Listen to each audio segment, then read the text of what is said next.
Hey everybody, welcome to BK's Bullets. Today we are talking the Wonder Woman movie.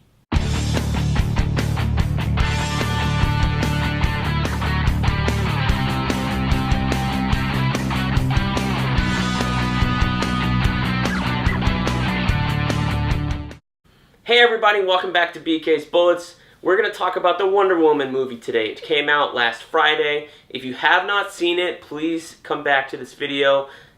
Click that little plus button if you're on the browser, or the little other button if you're on your iPad or phone or something like that. Save it for later. Save to watch later, and then come back after you've seen this movie, because I'm going to go into some spoilers, most likely. I don't want to spoil anything for anybody who hasn't already seen it.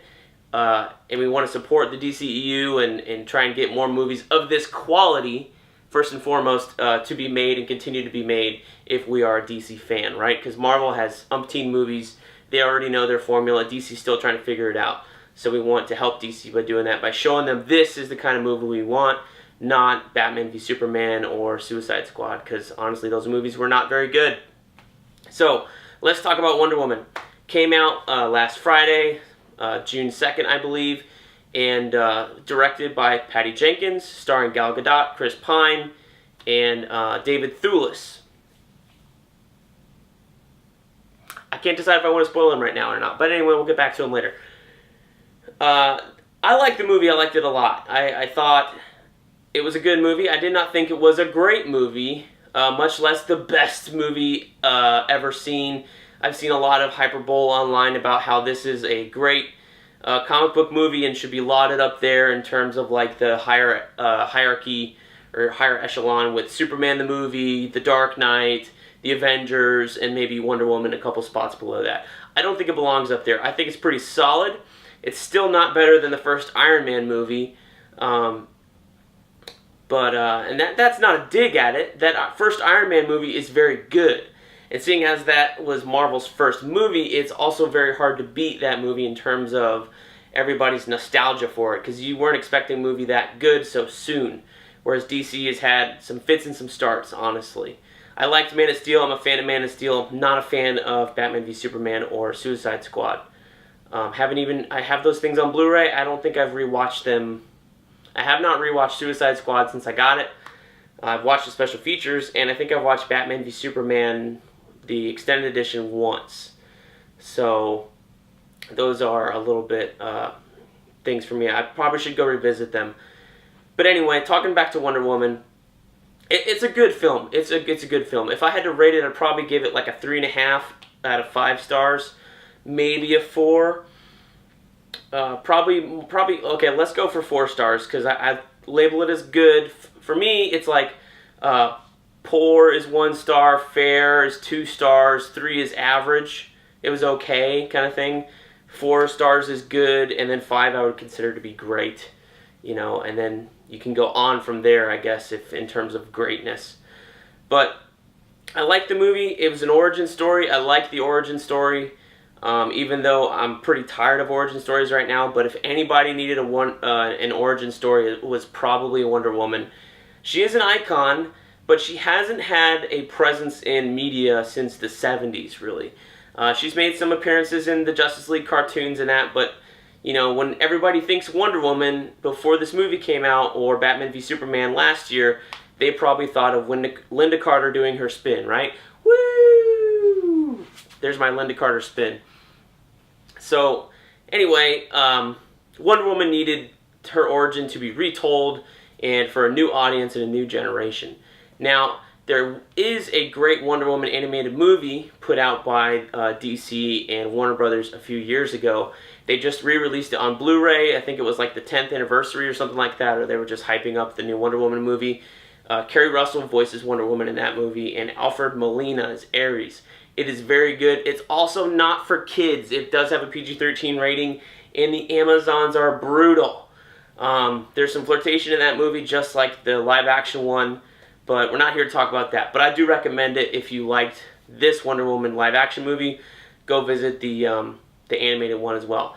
It follows a similar storyline, but the animated one is a lot more fantastical, and it takes place in present day, whereas this one was World War I and much more grounded and streamlined. A lot of mythical beasts and stuff in the animated one that they just, I guess, did not want to do in the live action movie. So let's get back to the movie. Takes place in World War One. Very interesting setting. You don't see a lot of World War One movies made. It usually is World War Two or Vietnam. You have a few like Gulf War movies, Three Kings, or there's some stuff about the Iraq War when we went in after 9/11 as well. But those don't seem to do very well. So it's especially surprising to see a World War I movie. I thought it was good. I mean, a lot of people don't know a lot about that war. So it was good to get a new perspective on the historical events of that day. But anyway, we start out on Paradise Island. I think Paradise Island was cool. I was kind of bummed that they killed Claire from House of Cards so early on. She's a great actress. If you have not watched the newest season of House of Cards, get on that. Or if you haven't watched it ever at all, get on that. I love that show. And I love that actress. Her name will come to me later, probably. But anyway, I was bummed that she was gone. I thought it was a cool little nod that they took her little head crest and then gave it to Wonder Woman as Wonder Woman's crown or tiara that she wears. That was a neat addition to remember that character. Antiope was the character's name. Also interesting too, I was kind of wondering if how they were gonna do the origin, if they were gonna stick to the classical origin of Wonder Woman, where she is fashioned out of clay by her mother and then blessed by the gods to become alive, kind of a Pinocchio story there, or if they were going to go with the New 52 route when they've decided to make Wonder Woman a demigod by being a child of Zeus. Honestly, the whole time I was watching it, I was kind of thinking she was going to be the child of Ares, not Zeus, and have some sort of like Oedipal thing going on there where she has to kill her father. But obviously that wasn't the case. She was a child of Zeus, not of Ares, but it was a little weird. They didn't exactly explain all her powers. It wasn't clear, like, the Amazons were alive for all of those years, from the ancient Greek times up until 1915, 1918, when this movie takes place, during World War I. That's hundreds and hundreds of years, and all of them are the exact same age. They didn't explain that. They're all great warriors, but they never really outlined their strength, their capabilities. Then you have Wonder Woman going to get the magic girdle and the God Killer sword and all these other items, leaping across long distances and punching into walls and creating, handholds from in that tower and thing. That was kind of a cool Spider-Man-y moment. But it wasn't clear if that was a thing all Amazons could do or if that was just what Diana could do. Certainly when she had the whole bracers thing at the very beginning of the film when she was an adult, and she did it later on, certainly that's probably a god power. And then we saw some lightning stuff with Diana and Ares. It's kind of weird with Ares because he also was like controlling the lightning. And I know in this universe they had Ares kill all of the Greek gods, which I thought was a mistake. But they also had he was controlling lightning. I don't quite know why he was able to do that, other than he's just a god. But they also kind of had Diana do it too. So it's kind of like, okay, what is the limitations here? What are her powers? What aren't her powers? What is from her training as an Amazon? What is the natural Amazon power set? What is the god power set? It was just kind of like, hey, here's some cool effects, go forth and play. So that was interesting. Going back to the Greek gods, one thing I always liked about reading some Wonder Woman comics, especially I do like Brian Azzarello and Cliff Chang's run. Bernard Chang also does some art in there, probably like 40% of the issues, maybe 35%, from the New 52. I enjoyed that run. It was a new take on all the gods. I have not read the George Perez classic Wonder Woman run yet. I have the first couple issues of that in my iPad, waiting to be read in celebration of this movie. But I did like the twist that Cliff Chang did, or Brian Azzarello did, where he kind of renovated all the gods and made them characters in Wonder Woman's story, and they were her obstacles, basically. If you want to talk villains, instead of like Circe or Cheetah, it was like every god had a different challenge that Wonder Woman had to overcome in order to accomplish one of her goals. So I thought that run was very good. So I was a little bit upset or saddened when in the movie they had Ares kill everybody, basically. And I was like, even Zeus? Maybe Zeus is not dead, I don't know. But really, Ares can kill all of the gods. He's that powerful, and you can send Zeus away or kill Zeus somehow. That was a little strange. So that was a little like, I don't know. We'll see where the sequel goes or what they decide to do with her. Because, Batman can have endless movies. He's got a lot of villains that a lot of people know and recognition. Superman, I feel like they're going to do Brainiac, or, they've already done Zod twice. Maybe Lex Luthor again in a better way for if they continue to do the Man of Steel films. But in terms of Wonder Woman, her villains are Circe, or Circe, sometimes people say it as. It's spelled with C's, not, it looks like Circe, I don't know. Cheetah, Ares, and those are like the big three. Dr. Psycho is in there, but he's, I guess you could get Tyrion Lannister to play him if he would want to do that again. That's kind of, typecasting if you want to go over there. But yeah, I think the gods as obstacles make a lot more of an interesting thing for Wonder Woman to have instead of the villains she has, just because they haven't been well developed, and people obviously have a knowledge of the Greek gods that trumps the Wonder Woman villains' knowledge of those characters. Okay, back to the movie.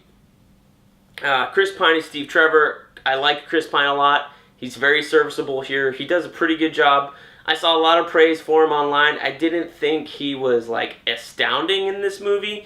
He's very likable. He's charming. He's funny. He's got a great body. If the women want to appreciate him that way, that's fine too. I just didn't think he was doing his A+ game. He got a lot of praise for Hell or High Water last year, and I watched that movie and I was like, it's Chris Pine doing Chris Pine, just not being charming. So I didn't really understand what the fuss was all about in that movie or here in Wonder Woman. Gal Gadot, though, my goodness, she is a movie star. You cannot look at that woman and not smile. And if that woman smiles on camera, then you're smiling. Somehow her energy is infectious, especially as Diana. Her naivete, some people say, just her whole demeanor, her inquisitiveness, but yet her personality and her headstrongness, all wrapped into one. Usually in films, I don't know if it's poorly written woman characters, maybe that's a thing, but usually it's like one or the other. Either you're inquisitive and naive, or you're headstrong and full of purpose. Never have I seen a character, a woman in film that has both of those things so wrapped up together like a real person.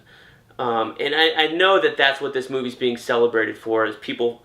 It is very well written, the characters are very well drawn out, and it's a female superhero, the first female superhero solo movie. It's being celebrated for that, and we want to celebrate that as well. But man, there's something about this movie that you have to give it up for Gal Gadot, or Gal Gadot, some people say. But you have to give it up for her because she does a fantastic job. You could kind of see it in Batman v Superman last year when Doomsday knocked her back and she just had, that pose against the rock and smiled and then jumped forward to that terrible guitar riff that they made her theme. Thanks, Hans Zimmer. You have no imagination anymore. Maybe we can blame Junkie XL for that one. Who knows? But yeah, she's one to watch for sure. And if she's Wonder Woman in a movie, then I'm probably going to go see it because by far, so far, she is the best DC character and the best DC actor they have assembled for this franchise yet. And she was an unknown before this. She was in some of the Fast and Furious movies, but kind of only as the eye candy. So, 2 big thumbs up for Gal Gadot and becoming a great actress and really standing her ground and earning her place on this team. I hope the Justice League movie this fall focuses on her a lot more than it does, than one would assume, being that typically Batman is the star of these films. So let's go to the end of the movie and talk about Ares in the final battle. I think this is where the film really let me down, and we moved from 4.5 stars or 5 stars down to 4, barely 4. And how at the beginning of this video I was talking about 3.5 stars. I think the ending is just so blasé. Really just let me down. What the heck? The character design for Ares was accurate to the comic books, and I'm fine with that. It was just lackluster. Hold on, I'm looking for my Ares figure. Okay, so my Ares figure from the Mattel line is way in the back there, but I'll pop up an image of it. in the comics, Ares' armor is super intricate and detailed. It's like handcrafted, hand-woven, and, you know, David Thewlis did a good job as Ares. I found him really compelling instead of just some bulky actor they wanted to cast or just a CGI character, which probably Ares was in majority of that final battle. But it was nice to have David Thewlis's like eyes visible in the mask and all that stuff, as opposed to the way he is in the comics where he's just like blackness and a pair of red eyes. But yeah, I really did not like the design of the armor. I mean, I know he was like crafting it from all the scrap metal around and putting it on, and it just had that newly, freshly hammered look and stuff like that. And you have Wonder Woman in this intricate outfit, this beautiful outfit, and you're there in like the worst, your Sunday worst, and she's in her Sunday battle best, right? And it just doesn't compare. That fell apart for me. It wasn't very visually interesting. I had seen, I think there's a Build-A-Figure for the Mattel line where he's got like a big ram's head as a mask. And it kind of goes, you know, up top here, down to here, and you can probably see his mouth moving. It's got the giant ram horns coming out, and then the little horns on the bottom of his head as well. I thought that was a much more interesting piece of armor than, you know, the comics loyal look that they gave him. So if I had to, you know, my one major nitpick would be the armor for Ares was just boring, and, you know, I would have rather seen a piece for piece, intricacy for intricacy translation from the comics from George Perez's run to the screen, instead of like, okay, we'll get the silhouette and everything else looks kind of boring. I would have rather seen the ram's head, honestly. You know, do something new, something different, something unique. But the final battle, it was interesting, just wasn't compelling. A lot of the CG, I guess, kind of hampered it. And also, her and Ares were not going toe-to-toe.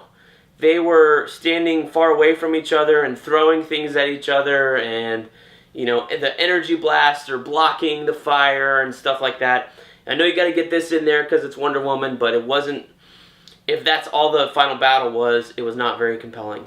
So, those are my thoughts on Wonder Woman. I hope they were a little bit, I hope they made sense for you. And I hope you enjoyed the film as well. I'm certainly looking forward to the next phase of the DCEU and hoping that this is now the standard for DCEU films in terms of script quality, casting, acting, directing, editing.